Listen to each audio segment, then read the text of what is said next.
இந்த mother Teresa அவங்க வந்து ஒரு பாரத ரத்னா மற்றும் நோபல் பரிசு பெற்றவர்கள்.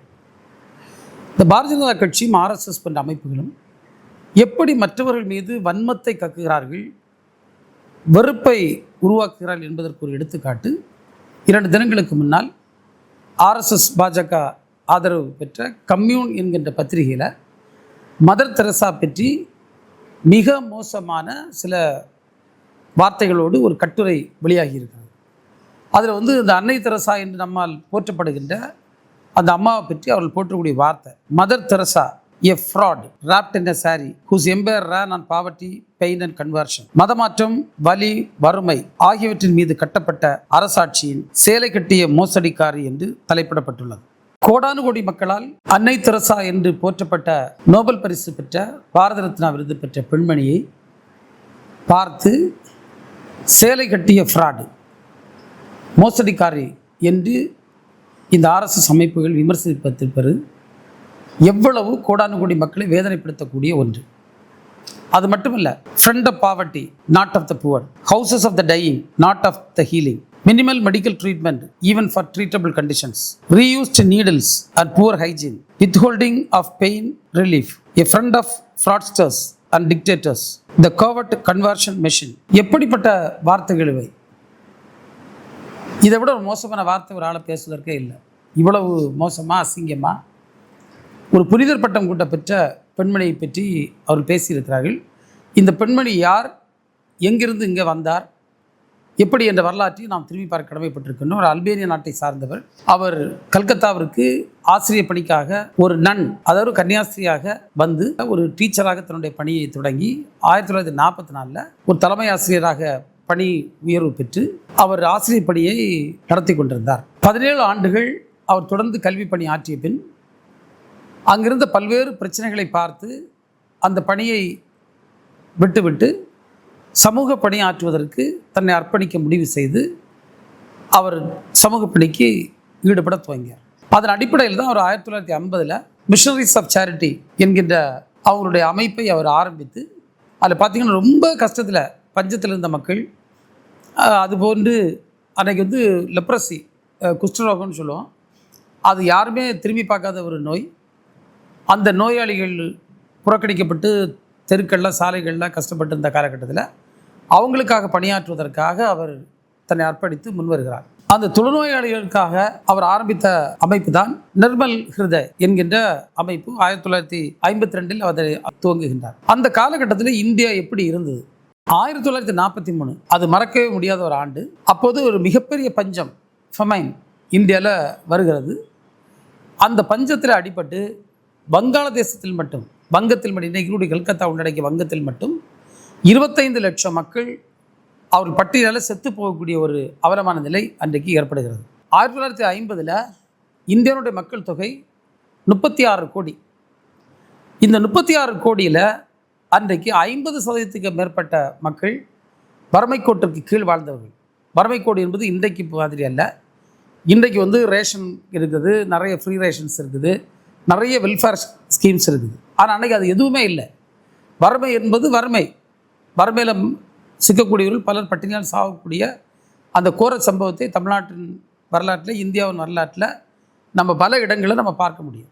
அதே போன்று 1951 மக்கள் தொகை கணக்கெடுப்பின் போது இந்தியாவில் வந்து சுமார் 13,74,000 பேர் தொழுநோயால் பாதிக்கப்பட்ட மக்கள் இருந்திருக்கின்றார்கள். இன்னும் நம்ம சுருக்கி பார்த்தோன்னா ஒரு 10,000 பேர் எடுத்துக்கிட்டோன்னா அதில் வந்து 38 பேருக்கு தொழுநோய் இருந்ததாக அன்றைக்குள்ள தகவல்கள் சொல்கிறது. அப்போ நீங்கள் எண்ணி பாருங்கள் எவ்வளவு பெரிய அளவிலான மக்கள் வந்து இந்த தொழுநோயால் பாதிக்கப்பட்டு கைவிடப்பட்ட நிலையில் இருந்திருப்பார்கள் என்பது.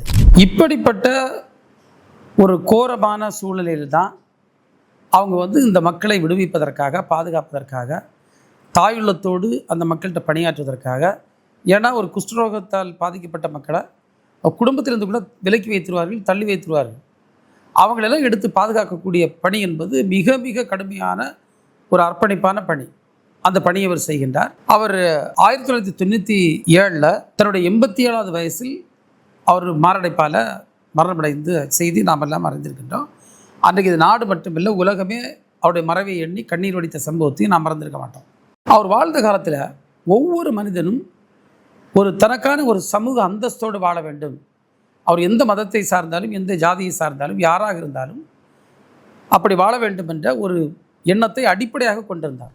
முதன்முறையாக இந்தியாவில் ஒரு நபர் இறக்கும்போது ஒரு டிக்னிஃபைடு டெத்து, ஒரு மரியாதையாக அவர் மரணிக்க வேண்டும்.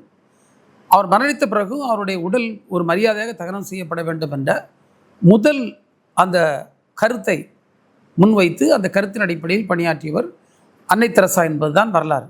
அவருடைய பணி இந்தியாவோடு முடிஞ்சதில்லை. லெபனானில் போர் நடந்தபோது அங்கு குண்டுமலையால் பாதிக்கப்பட்ட மக்கள் அந்த பிள்ளைகளெல்லாம் எடுத்து அவர்களுக்கு பல்வேறு பாதுகாப்பு பணிகளை அங்கே இருக்கக்கூடிய ரெட் கிராஸ் சொசைட்டி மூலமாக சென்று அந்த பணிகளை அங்கேயும் அவர் நடத்தி இன்றைக்கு உலகத்தின் பல்வேறு பகுதிகளில் அவருடைய அமைப்பு ஆலமர விழுதுகளாய் பரவி உலகம் முழுவதும் அந்த பணிகளை மேற்கொண்டு வருகிறார். அன்னை தெரசா அவருடைய சேவையை பாராட்டி அவருக்கு ஒரு புனிதர் பட்டம் வழங்க வேண்டும் என்ற கோரிக்கை உலகம் முழுவதும் எழுந்த நேரத்தில் செப்டம்பர் மாதம் 2016 அவர்களுக்கு அந்த புனிதர் பட்டம் வழங்குவதாக அறிவிக்கப்பட்டது.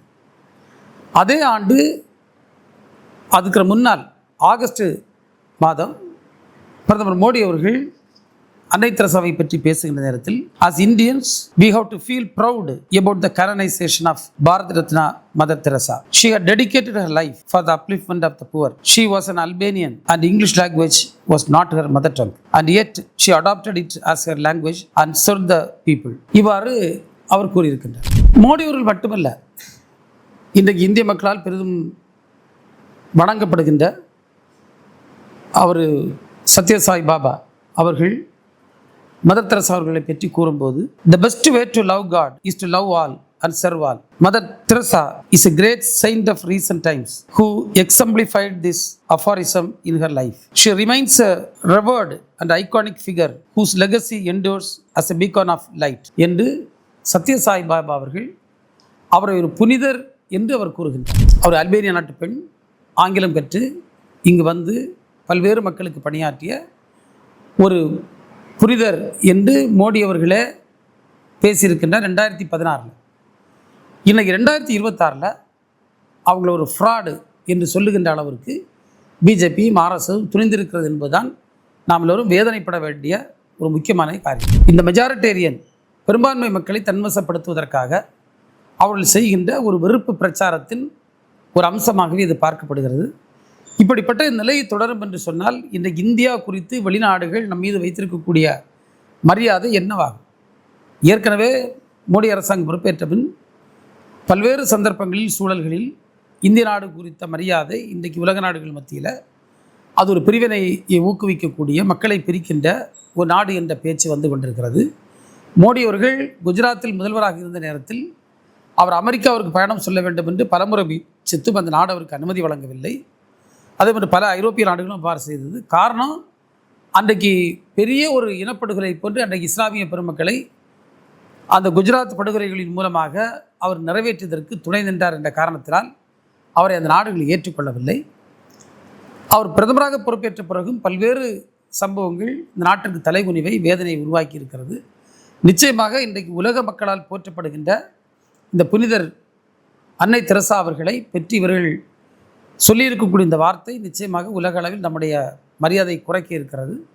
உடனடியாக இந்த அமைப்புகள் இதற்கு மன்னிப்பு கேட்க வேண்டும். அவருடைய பேச்சை அவங்க திரும்ப பெற வேண்டும் என்று நான் அவர்களை அன்போடு கேட்டுக்கொள்கிறேன். இந்தியா வந்து சுதந்திரம் பெறுவதற்கு முன்னால் மன்னர்கள் ஆட்சி புரிந்தார்கள். எத்தனையோ மன்னர்கள் இருந்திருக்கிறார்கள், எத்தனையோ மாமனிதர்கள் இங்கு இருந்திருக்கிறார்கள். ஆனால் இந்தியாவில் எத்தனையோ வெளிநாட்டு மிஷனரிகள் வந்து இங்கு பணியாற்ற வேண்டிய ஒரு தேவை அன்றைக்கு இருந்திருக்கிறது. இந்த தருணத்தில் நாம் நம்மை சுய பரிசோதனை செய்து பார்க்க வேண்டிய, ஏன் நம்மளால் முடியலை, ஏன் நம்மளால் வந்து 10 நாடுக்கு இதை மாதிரி சென்று பணியாற்ற முடியலை, இந்த நாட்டில் நம்ம வந்து ஏன் எத்தனையோ நாடுகளுக்கு சென்று பணியாற்றியிருக்க முடிஞ்சிருக்கோம், ஏன் நம்ம முடியலை, நம்ம இன்றைக்கும் இப்படிப்பட்ட பணிகளுக்கு வெளிநாட்டு பணத்தை வெளிநாட்டில் இருக்கக்கூடிய நம்பி தான் வாழ வேண்டிய சூழ்நிலை தான் இன்றைக்கும் தள்ளப்பட்டிருக்கின்றோம் என்ற நிலை இவர்கள் எண்ணி பார்க்க வேண்டும். இவங்க வந்து இன்றைக்கி ஃபாரின் கான்ட்ரிபியூஷன் ரெகுலேஷன் ஆக்ட் போன்றவற்றை கொண்டு வந்து மக்களை ஒடுக்க நினைப்பது கூட, இங்கு இருக்கக்கூடிய தாழ்ந்த பணிந்த நிலையில் இருக்கக்கூடிய மக்கள் அப்படியே இருக்க வேண்டும். அவர்கள் வாழ்க்கை முன்னேறக்கூடாது. அவர்களை முன்னேற்றுவதற்காக வெளிநாட்டிலிருந்து யாராவது வந்து பணம் செலவழித்து அவர்கள் சமூக பொருளாதார முன்னேற்றத்தை ஏற்படுத்துவோம் என்று சொன்னால் அதை கூட சம்மதிக்காத ஒரு மனநிலையோடு ஏன் நாம் இருக்கின்றோம் என்கின்றதை கண்டிப்பாக ஒவ்வொருவரும் சுய பரிசோதனை செய்து கொள்ள வேண்டிய காலகட்டம். இப்படிப்பட்ட வெறுப்பு பேச்சுகளை எந்த சூழ்நிலையிலும் தலையெடுத்து விடாமல் பாதுகாப்பதற்கான கடமையும் நம்மை போன்றவர்களுக்கு இருக்கிறது.